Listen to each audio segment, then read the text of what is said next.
Waalaikumsalam warahmatullahi wabarakatuh. Perkenalkan Mbak, nama saya Dinda Fredile. Saya mahasiswa S1 Keperawatan dari Universitas Muhammadiyah Kudus. Nah, kedatangan saya hari ini untuk memberikan penyuluhan kepada Mbaknya mengenai IMS. Nah, sebelum itu boleh saya kenalan dulu sama Mbaknya. Kalau boleh tahu nama Mbaknya siapa dan umurnya berapa, Mbak? Saya Zulfia, usianya 25 tahun. Fitrinya usianya 25 tahun. Berarti Mbak Zulfia dan Mbak Fitri ini sudah memasuki usia siap menikah ya. Yang dimana usia ini dia itu sudah berpotensi memiliki atau terdampak penyakit IMS ini. Kalau boleh tahu, Mbak Zulfia dan Mbak Fitri sendiri apakah sudah tahu mengenai apa itu IMS? Kurang tahu. Baik, kalau begitu saya izin untuk menjelaskan mengenai IMS ini, Nggih. Waktunya kurang lebih 10 menit, apakah Mbak bersedia? Iya. Saya mulai ya. Nah, apa sih itu IMS? IMS atau infeksi menular seksual ini merupakan penyakit kelamin. Nah, IMS ini merupakan penyakit yang diakibatkan oleh hubungan seksual karena sering berganti-ganti pasangan. Nah, IMS ini itu bisa menular melalui seks vaginal atau melalui vagina, anal melalui dubur, dan juga melalui oral yaitu melalui mulut. Kemudian, tanda gejala IMS ini ada beberapa. Yang pertama, keluar cairan yang tidak biasa dari penis atau vagina. Yang kedua, ada luka ataupun benjolan pada alat kelamin. Yang ketiga, sakit atau sering buang air kecil, gatal dan kemerahan di area genital, lepuh atau luka di dalam atau di sekitar mulut, kemudian bau vagina yang tidak normal, anus gatal, nyeri ataupun berdarah.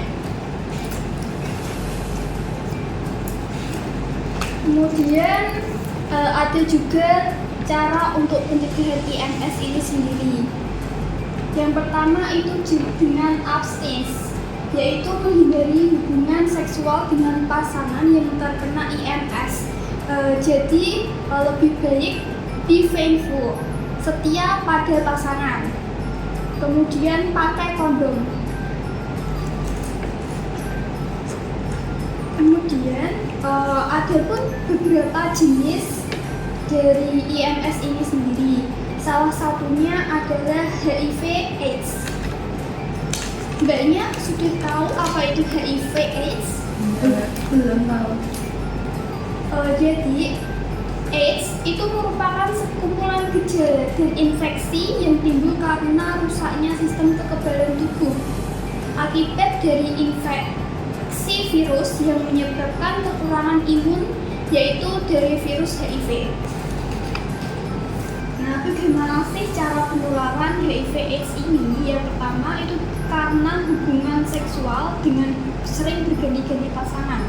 Nah, hubungan seksual ini seperti yang saya jelaskan tadi bisa secara vaginal, anal, ataupun oral yang dilakukan dengan penderita HIV tanpa perlindungan. Nah, hal ini itu bisa menularkan HIV dari penderita ke orang yang tidak terkena.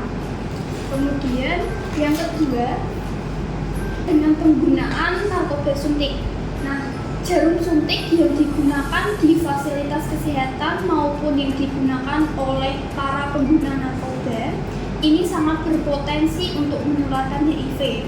Atau dengan jarum suntik bekas pengguna HIV, kemudian korban yang tidak mengetahui adanya HIV tersebut di dalam jarum ini bisa tertular juga. Kemudian yang ketiga, darah dan cairan tubuh. Darah, cairan vagina atau air mani yang terinfeksi HIV ini dapat langsung digunakan untuk orang lain yang tidak terinfeksi, sehingga dapat langsung menularkan HIV ke orang yang tidak terkena HIV ini.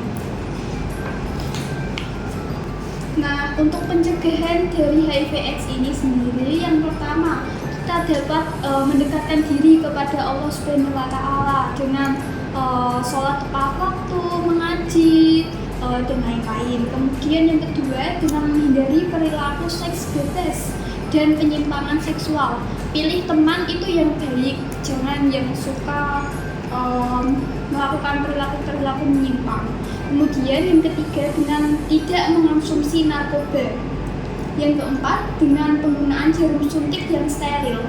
Pastikan jarum suntik yang kita pakai itu baru dan tidak bekas dari orang yang terkena penyakit HIV ini.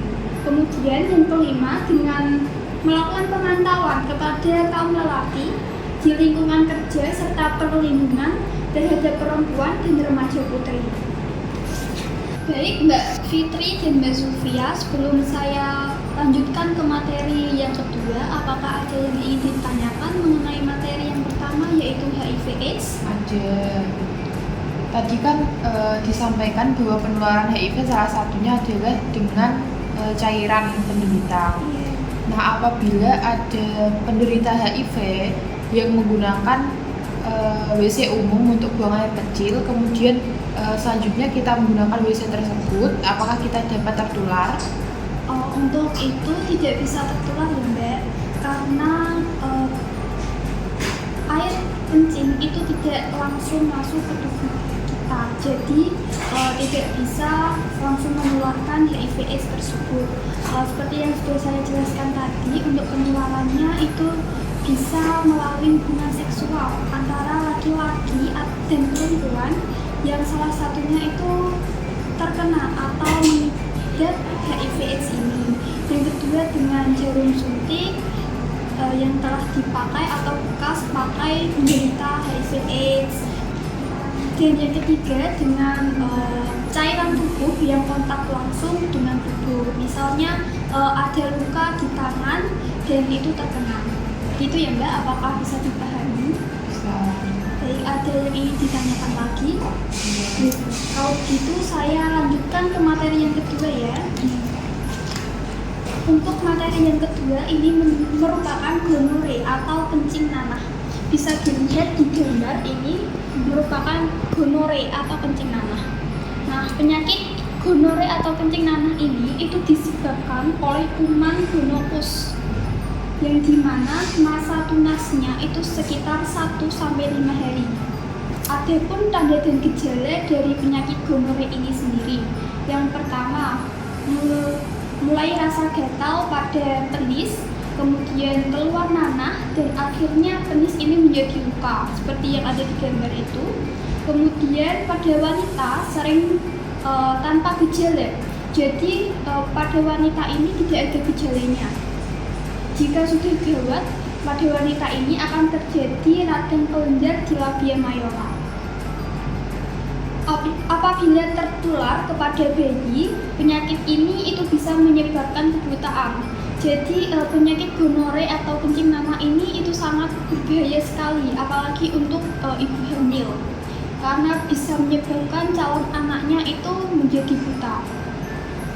Untuk pengobatan gonore atau kencing nanah ini sendiri itu dapat dilakukan dengan penisilin ataupun antibiotik lainnya, sehingga nantinya penyakit gonore ini atau kencing nanah ini dapat sembuh secara total.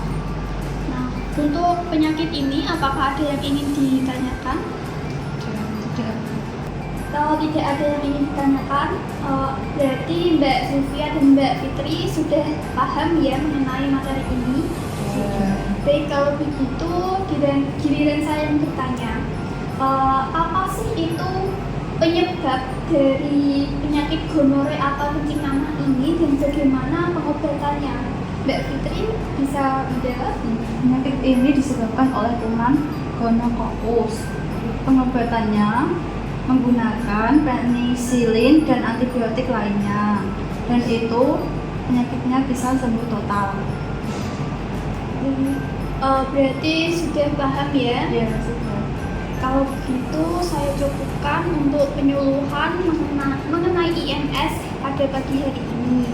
Semoga apa yang saya sampaikan dapat bermanfaat kepada Mbak Fitri dan Mbak Zulfia. Semoga diberikan kesehatan dan terhindar dari penyakit IMS ini. Kalau begitu saya permisi. Wassalamualaikum warahmatullahi wabarakatuh. Waalaikumsalam warahmatullahi wabarakatuh.